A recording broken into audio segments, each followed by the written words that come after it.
The National Weather Service in Grand Forks has issued a severe thunderstorm warning for northeastern Mahnomen County in northwestern Minnesota, southern Clearwater County in northwestern Minnesota, until 8:30 p.m.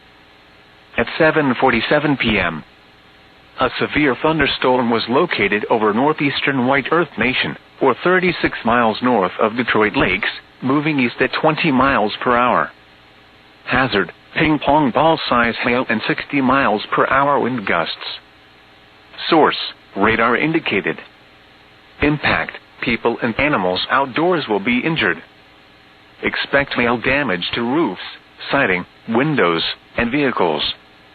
Expect wind damage to roofs, siding, and trees. Locations impacted include Island Lake in Mahnomen County, Nituwash, Rice Lake, Roy Lake, Long Lost Lake, Alita, and Zirkle. For your protection, move to an interior room on the lowest floor of a building.